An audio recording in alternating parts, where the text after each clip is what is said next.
Hello everyone, आप सभी का स्वागत है दोस्तों। देखो, शॉर्ट वीडियोज़ की सीरीज़ चल रही है और शॉर्ट वीडियोज़ की सीरीज़ में ये बहुत ही इंपॉर्टेंट कॉन्सेप्ट है एवरेज का कॉन्सेप्ट है। और आरआरबी में तुम देख सकते हो, क्लर्क में प्री में आया हुआ क्वेश्चन है तुम्हारा 2023 सेकंड शिफ्ट का क्वेश्चन है। सेकंड शिफ्ट हो, फर्स्ट शिफ्ट हो, ये लगातार इस तरह के क्वेश्चंस तुम्हारे सामने आते रहते हैं, जहाँ पर कहता है कि a consecutive odd number series denoted as A for consecutive odd numbers whose average is 22 while other series है बी। जो चार कॉन्जिक्यूटिव इवन नंबर्स हैं, इनका डिफरेंस और लार्जर इनका एवरेज 17 है। Difference between largest number of series a and smallest number of series b is x. तो हमें 3x फाइंड आउट करना है। बहुत ही इजीली फाइंड आउट होने वाले क्वेश्चंस हैं, बहुत आसान होते हैं। तो मैं कुछ इंपॉर्टेंट बातें समझा देता हूँ, उस पर ध्यान देना जरा, है ना। जैसे अगर मान लो हम एपी की बात करें, अरिथमेटिक प्रोग्रेशन, अरिथमेटिक प्रोग्रेशन,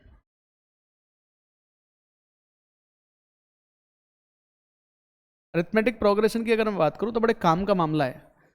इसको एपी हम कहते हैं। एपी में एपी बनती किस तरीके से, जैसे एपी आपको पता ही है, ए फिर ए प्लस आर हो जाएगा यहाँ पे, फिर ए प्लस 2r हो जाएगा, ए प्लस 2r हो जाएगा, मतलब आर आर ऐड होता जा रहा है, कॉमन डिफरेंस, फिर ए प्लस 3r हो जाएगा। यानी कि जब भी कोई टर्म लिख रहा हूँ तो जैसे ये फर्स्ट टर्म है, ये सेकेंड टर्म है, ये थर्ड टर्म है, ये फोर्थ टर्म है, ठीक है। तो एक कम हो रही है वैल्यू। जैसे nth टर्म की बात करूं तो वो हो जाएगी a plus n minus 1 into r बोल दो या d बोल दो। चलो डी चलो मैं r लेके चल रहा हूं तो मैं r ही लेके चल रहा हूं, है ना। कॉमन डिफरेंस ले लेते हैं, तो कॉमन डिफरेंस वैसे लोग d देके चलते हैं, मैंने r लिख लिया, कोई फर्क नहीं पड़ता उससे। इनके बीच का डिफरेंस प्लस r ही होता हुआ चल रहा है, तो प्लस r यहाँ हो रहा है, प्लस r यहाँ हो रहा है, प्लस r यहाँ पे हो रहा है, ठीक है। इस तरीके से चल रहा है। और आपने थोड़ा ऐसे पढ़ा होगा, a plus n minus 1 into D, इस तरीके से तो पढ़ा ही होगा, ऐसे नहीं पढ़ा तो इस तरीके से पढ़ा होगा। अगर मैं इसके एवरेज की बात करूं, एवरेज ऑफ एन एपी, तो देखो अगर मान लो एवरेज की बात मैं करूं एपी के, क्योंकि देखो जो इवन नंबर की सीरीज है चाहे वो ऑड नंबर की सीरीज है, वो है तो एपी, वो हैं तो एपी। ये बात तो आपको समझनी पड़ेगी सब लोगों को, चाहे वो इवन नंबर की सीरीज है। देखो इवन नंबर की सीरीज में दो का गैप होगा, 2 4 6 8, फिर वो कहीं से कहीं तक 112 114 116 है, तो दो का गैप इवन नंबर की सीरीज है। चाहे ऑड नंबर की सीरीज है तो वो 1 3 5 वाली, यानी कि यहाँ पे भी दो का गैप चल रहा है, तो ये भी तो एक एपी को रिप्रेजेंट कर रहा है, तो हैं तो ये एपी, ठीक है। तो अगर मान लो मैं एवरेज की बात करूं, एपी का एवरेज, है ना, समझना बात को ध्यान से। अगर नंबर ऑफ टर्म्स जो होती हैं ना, अगर वो ऑड है, यानी कि नंबर ऑफ टर्म्स अगर ऑड हैं, तो हमेशा याद रखो हमारा जो एवरेज होता है that is always middle number. एक तो ये तरीका होता है फाइंड आउट करने का। दूसरा तरीका क्या होता है सोचने का, first term plus last term divide by 2, इस तरीके से भी सोचा जा सकता है, ठीक है। जैसे कि मैंने यहाँ पे लिखा 2 4 और 6, इसका एवरेज 4 ही आएगा, मिडिल टर्म भी है, और 2 और 4 6, और इसका आधा कर दो तब भी first term plus last term divide by 2, ठीक है। और अगर कोई भी नेचुरल नंबर्स की सीरीज है, n इंटू एन प्लस 1/2 होता है इसका सम, तो इसका एवरेज कितना हो जाएगा ये भी याद रखना, n प्लस 1/2 हो जाएगा, ये भी ध्यान रख लो, है ना। नेचुरल नंबर्स के केस की बात कर रहा हूं मैं, कॉन्जुगेट स्टार्टिंग से नेचुरल नंबर्स की बात कर रहा हूं मैं, इस केस में ऐसा हो जाएगा। अगर नंबर ऑफ टर्म्स ऑड आ जाए, इवन आ जाए सॉरी, उस केस में क्या करोगे सर? उस केस में कुछ नहीं करना, जो ये तो सभी के लिए, ये तो यूनिवर्सल है, अगर ये बात तुमको पता है तो ये हर जगह काम करेगी, first plus last divide by 2। नहीं तो तुमको ऐसे देखना, नंबर ऑफ, जैसे मैंने लिखा 2 4 6 8, तो जो मिडिल टर्म 2 होती हैं, ठीक है, कौन कौन सी, इसका एवरेज कैसे बनेगा, एक तो n बाई 2th टर्म, ठीक है, plus n by 2 plus 1th term, इसका एवरेज।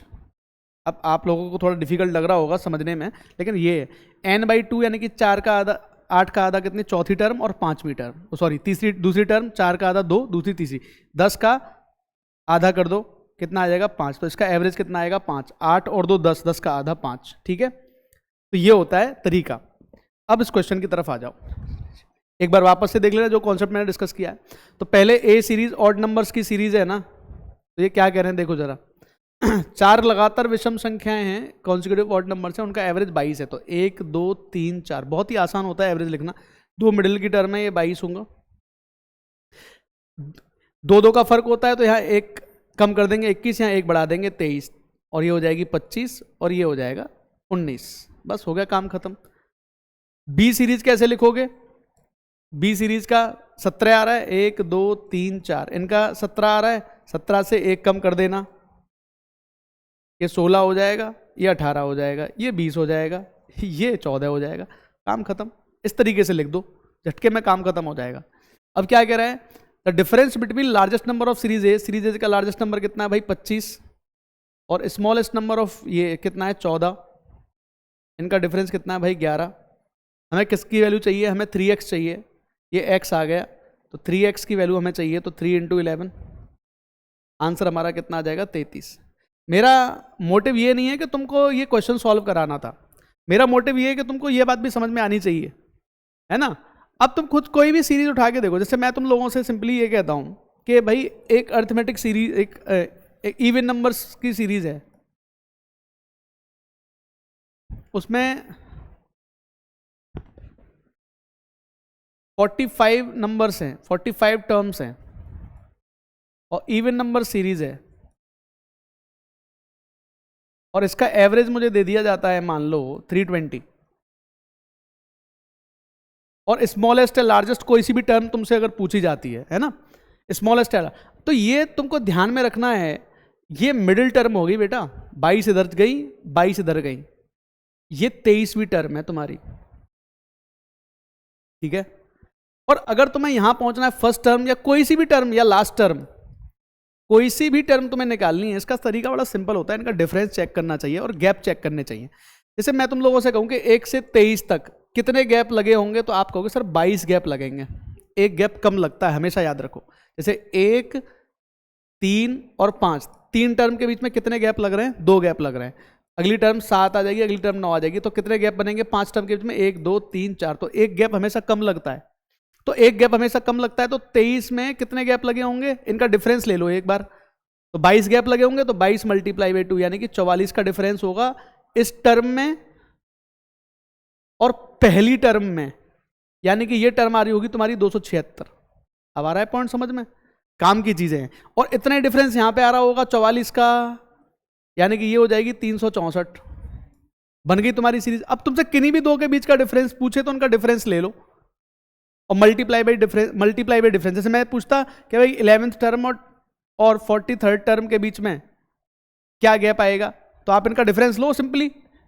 तो 43rd और 11th के बीच में डिफरेंस होता है 32 का, तो 32 × 2 यानी कि उनके बीच में 64 का अंतर होगा।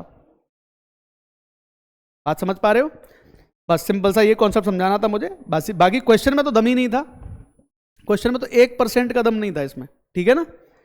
चलो भाई, थैंक यू।